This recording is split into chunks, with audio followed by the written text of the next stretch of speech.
Assalamualaikum warahmatullahi wabarakatuh. Ketemu lagi dengan Pak Oko untuk belajar bersama materi IPA, khususnya kelas 8 SMP atau kelas 8 MTS. Pelajaran kali ini kita akan belajar tentang pesawat sederhana, di mana nanti banyak sekali pesawat sederhana yang akan kita pelajari, dari pesawat paling sederhana sampai pesawat yang paling kompleks yang kita kenal selama ini. Anak-anakku yang saya cintai, kompetensi dasar yang akan kita pelajari pada satu kali ini yang pertama, mendeskripsikan kegunaan pesawat sederhana dalam kehidupan sehari-hari dan hubungannya dengan kerja otot pada struktur rangka. Jadi pesawat sederhana yang kali ini kita pelajari kita hubungkan dengan kerja otot pada struktur rangka manusia. Yang kedua, melakukan penyelidikan tentang keuntungan mekanik pada pesawat sederhana.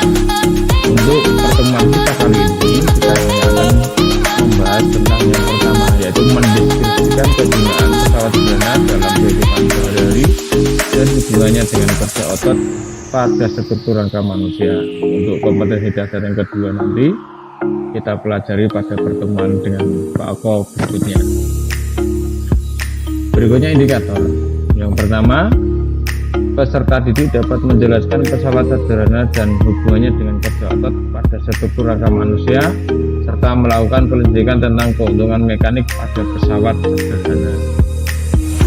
Dan untuk tujuan pembelajarannya yaitu peserta didik dapat menunjukkan beberapa pesawat sederhana yang dijumpai dalam kehidupan sehari-hari. Misalnya, itu ada pengungkit, katrol, bidang miring, dan roda gigi. Kedua, peserta didik menyelesaikan masalah kuantitatif sederhana yang berhubungan dengan pesawat sederhana. Yang ketiga, peserta didik dapat mendiskusikan pesawat sederhana dan hubungannya dengan kerja otot pada struktur rangka manusia. Baiklah, mari kita lanjutkan. Adapun manfaat dari pesawat sederhana dalam kehidupan sehari-hari kita. Pertama, dengan menggunakan pesawat sederhana, pekerjaan menjadi lebih mudah secara otomatis. Yang kedua, dengan menggunakan pesawat sederhana, pekerjaan menjadi lebih cepat selesai. Dan yang ketiga, dengan menggunakan pesawat sederhana, pekerjaan menjadi lebih aman dikerjakan. Itu beberapa manfaat pesawat sederhana yang tentunya bermanfaat bagi kehidupan kita. Kita lanjutkan.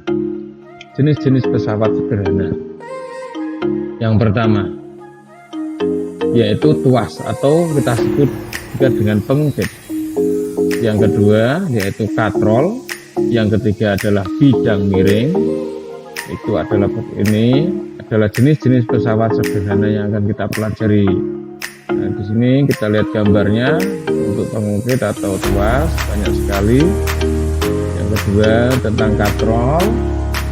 Yang ketiga tentang bidang miring. Ini yang kita pelajari untuk pembelajaran tentang tadi pesawat sederhana. Oke, tiga hal itu yang akan kita pelajari. Kita mulai dari yang pertama, yaitu tuas atau pengungkit.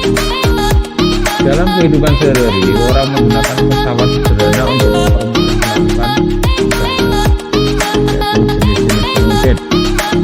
Yang pertama, tuas jenis pertama atau pengungkit jenis pertama, yaitu apabila titik tumpu di antara beban dan kuasa. Yang kedua, tuas atau pengungkit jenis kedua, apabila beban di antara titik tumpu dan kuasa. Yang ketiga, tuas jenis ketiga, yaitu apabila kuasa di antara beban dan titik tumpu. Tiga jenis tuas atau pengungkit ini yang akan mendominasi pembelajaran kita tentang tuas atau pengungkit. Kita lihat gambarnya. Kita misalkan tuas atau pengungkit jenis pertama, kita misalkan gunting. Gunting tengah-tengahnya ada titik tumpu. titik tumpu itu di antara beban dan kuasa. Bebannya itu misalnya menggunting kertas, kuasanya atau tenaga kita yang akan kita gunakan untuk menggunting kertas. Gambar kedua atau tuas kelas kedua atau tuas jenis kedua, misalnya roda gerobak roda 1, yang tengah-tengah itu beban, bebannya itu satu bata satu, yang depan itu rodanya sebagai titik tumpunya, kemudian yang paling ujung adalah kuasanya yang kita gunakan untuk mengangkat beban. Berikutnya gambar yang ketiga atau tuas kelas 3 atau tuas jenis ketiga, itu misalnya adalah lengan kita untuk mengangkat buku, itu ada buku sebagai beban, titik tumpu adalah ujung jari kita ini, ujung jari kita, kemudian lengan atau otot lengan itu sebagai tuas. 3 jenis tuas itu yang mudah-mudahan sebagai gambaran awal untuk kita pelajari tentang tuas atau pengungkit. Baiklah, kita lanjutkan. Perhatikan gambar tuas berikut. Manakah yang termasuk dalam tuas jenis pertama, kedua, yang ketiga? Nanti bisa kalian pilih-pilih. Dalam hati kita, gunting yang pertama, yang kedua gerobak roda 1, kemudian penjepit roti, ada pinset, ada tang, ada skop, jungkat, jungkit, dan ada palu. Silahkan kalian reka-reka sendiri dalam hati atau di dalam kertas, bisa dicoret-coret untuk menentukan apakah dari gambar ini yang termasuk tuas atau jenis tuas atau pengungkit jenis 1, jenis kedua maupun jenis ketiga. Yang intinya sudah saya sampaikan bahwa tuas jenis pertama yang tengah adalah titik tumpu, tuas jenis kedua yang tengah adalah beban, dan tuas jenis ketiga adalah yang tengah adalah kuasa. Maka untuk memilah-milah gambar ini kita menggunakan pedoman yang tadi selamat mencoba, semoga berhasil dan semoga bisa menerka jenis pertama, kedua, ketiga dari jenis-jenis tuas yang saya gambarkan di slide saya ini. Oke, kita lanjutkan. Kita pelajari lebih lanjut tentang tuas itu. Tuas jenis pertama atau tuas atau pengungkit jenis pertama, kita lihat gambarnya. Yang di tengah adalah titik tumpu, B itu beban, F itu adalah kuasa. Kalau kita gambar secara sederhana seperti itu. Jadi yang tengah adalah titik tumpu yang kita beri simbol T, kemudian beban kita beri simbol B, dan kuasa kita beri simbol F. Itu adalah tuas atau pengungkit jenis pertama.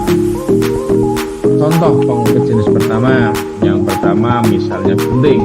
Kita lihat gambarnya, gunting, beban, dan kita beri keterangan beban, titik tumpu, dan kuasa. Yang kedua, pencabut paku atau kita sebut dengan palu, beban, titik tumpu, dan kuasa. Kemudian ada jungkat, jungkit, saya gambarkan di sini sudah ada keterangannya juga, ada tang, kemudian ada penjepit kertas, ada di tengahnya ada titik tumpu sebagai patokan kalau itu adalah berikutnya. Contoh tuas atau pengungkit jenis kedua. Itu ada gambar gerobak roda 1, tengahnya adalah beban. Yang kedua adalah pemecah kemiri, kemirinya sebagai beban. Pembuka tutup botol, tengahnya adalah tutup botolnya. Yang keempat memotong kertas. Yang kelima handrem mobil, dan lain-lain. Itu yang saya contohkan aja, yang lainnya masih banyak lagi untuk contoh dari tuas atau pengungkit jenis kedua ini.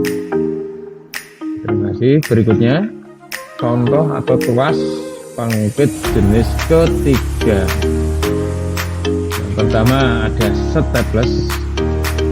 yang kedua ada cangkul, yang ketiga skop, yang keempat adalah pinset, dan yang kelima adalah penjepit.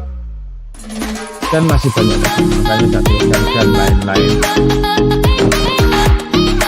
Berikutnya, kalau tadi kita bicara tentang tuas atau pesawat sederhana yang pertama, kalau tadi ada tuas jenis 1, tuas jenis 2, dan tuas jenis 3 itu untuk tadi.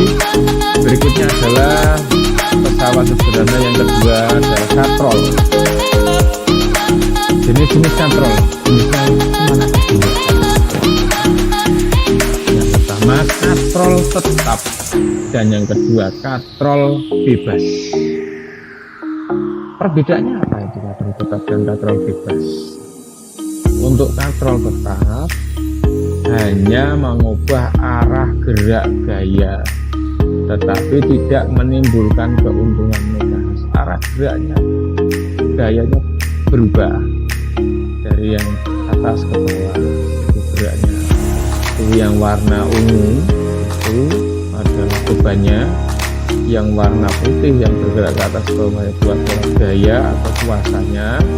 Katrol itu adalah jenis katrolnya yang tidak bisa bergerak-gerak, makanya disebut sebagai katrol tetap. Itu untuk penjelasan katrol tetap. Berikutnya adalah katrol bebas yang kedua. Untuk katrol bebas, bedanya dengan katrol tetap, katrolnya bisa bergerak-gerak. Kalau tadi untuk katrol tetap di tempat saja, kalau katrol bebas, katrolnya bisa bergerak atau bergerak. Keuntungannya apa katrol tetap dan katrol bebas? Keuntungannya mana? Keuntungannya kan katrol bebas tergantung pada panjang tali dapat menariknya. Jadi semakin panjang talinya, keuntungan mekanisnya besar. Pada gambar sampingnya itu untuk beban itu diberi lambang V. Titik tumpunya itu adalah tali yang kita eratkan pada bendanya atau pada titik tumpunya. Kemudian katrolnya itu sebagai katrol bebasnya, kemudian gayanya itu adalah gaya yang digunakan untuk menarik tali. Itu adalah gayanya. Tuh, perbedaan katrol tetap dan katrol bebas terletak pada katrol. Katrol tetap, katrol yang tidak bergerak, katrol bebas atau katrolnya bisa bergerak sesuai dengan arah gayanya. Itu penjelasan untuk katrol tetap dan katrol bebas. Pesawat sederhana yang ketiga adalah bidang miring. Kemajuan teknologi untuk mengangkat barang yang berat ke dalam truk atau tempat yang tinggi, maka orang memilih menggunakan perlengkapan bidang miring untuk membantu meringankan beban yang di gambar samping itu. Untuk mengangkat beban menggunakan bidang miring, sehingga orang akan lebih mudah untuk menaikkan benda ke dalam truk atau ke tempat yang lebih tinggi menggunakan bidang miring, sehingga tenaga yang kita berikan untuk memindahkan benda itu menjadi lebih tinggi, atau tenaga yang kita pakai lebih berhemat ketika kita menggunakan bidang miring. Kalau kita angkat pakai tenaga kita, maka tenaga yang kita berikan atau kita gunakan untuk mengangkat benda tersebut menjadi lebih besar tanpa menggunakan bidang miring. Ini adalah pesawat sederhana yang ketiga. Contohnya bidang miring. Itu yang gambar pertama adalah anak sedang mengangkat tong ke dalam truk. Yang kedua, paku, ujung pakunya itu miring sehingga mudah untuk kita tancap. Kemudian tangga. Kemudian yang ketiga, yang keempat, skrup. Skrup itu ulirnya miring, ulirnya. Jadi bukan skrupnya yang miring, tapi ulirnya seperti anak tangga miring-miring. Kemudian ada pisau itu ujungnya lancip, ada bidang miringnya. Kemudian ada tapak atau gaji, ujungnya juga miring. Ada pisau atau sedikit lagi dan ada matafur, ada bidang miring. Itu untuk penjelasan bidang miring. Oke, saya kira sudah jelas untuk bidang miring. Kita lanjutkan aplikasinya pada bidang miring. Nah, kenapa saya lanjutkan ke aplikasi? Karena bidang miring ini erat hubungannya atau berhubungan dengan kehidupan kita sehari-hari. Pertama, ada truk. Kalau kita mau mengeluarkan beban yang ada di dalam truk, kita memakai tenaga manusia, maka kita akan menggunakan tenaga yang sangat banyak sekali. Tetapi kalau bak truknya itu kita iringkan, maka beban yang ada di dalam bak truk itu akan keluar dengan sendirinya, sehingga kita mengirit tenaga manusia. Itu yang pertama. Yang kedua, belokan atau tanjakan di dalam pegunungan, kita otomatis pakai bidang miring. Kalau kita langsung menggunakan bidang miring tinggi, maka tenaga yang kita pakai atau tenaga yang diberikan ketika kita naik langsung akan menggunakan tenaga yang sangat besar. Tapi kalau kita pelan kalau menggunakan bidang miring, maka tenaga atau energi yang diberikan lebih sedikit. Kita menggunakan bidang miring yang lebih landai, tidak bidang vertikal. Vertikal akan menggunakan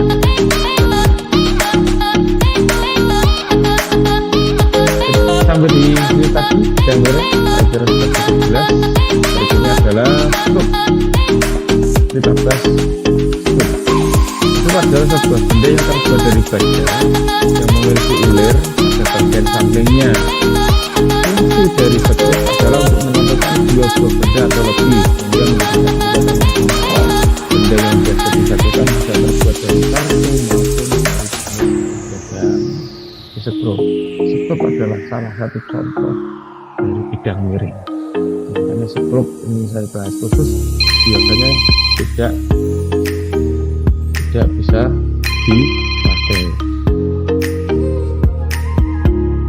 Kemudian berikutnya, sekrup sangat penting dalam dunia berat, alat berat. Contohnya, karena setiap komponen pada alat berat itu harus disatukan pada kunci, sehingga alat berat itu menjadi utuh dan dapat berfungsi dengan baik dan kokoh. Hampir semua komponen alat berat menggunakan sekrup, dan baik dari komponen kecil maupun komponen yang besar. Untuk khusus kemudian gaji atau kampak. Gaji atau kampak adalah termasuk salah satu contoh dari bidang miring juga. Ada yang istilah gaji ini ada yang sangat asing, ada yang tidak tahu apa itu gaji. Gaji adalah salah satu bidang miring, contohnya atau yang kita kenal dengan kampak. Gaji adalah sebuah alat yang digunakan untuk membantu manusia membelah kayu. Bentuk gaji adalah seperti kerucut kalau dilihat dari samping, jadi lebar di permukaan tengah dan rutin di bagian bawahnya. Alat ini terbuat dari baja sehingga sangat kuat untuk dipakai untuk membelah kayu atau bahan bakar, bahan bakar atau gaji. Nah, saya kira cukup, sudah cukup jelas untuk pembelajaran bidang miring atau tentang bidang miring. Saya lanjutkan pesawat sederhana dalam rangka manusia, dalam rangka tubuh kita. Tubuh kita ini juga bekerja berbagai prinsip pesawat sederhana. Banyak sekali pesawat sederhana di dalam tubuh kita. Otot-otot di leher, ketika kita sedang mendongakkan kepala. Nah, itu pas seperti ini. Otot-otot leher berfungsi. Jika dianalogikan dengan pesawat sederhana, maka leher merupakan titik tumpu. Kemudian dagu merupakan posisi beban, dan jika posisi titik tumpu berada di antara beban dan gaya, maka ini adalah pesawat sederhana tipe pertama atau ruas jenis pertama.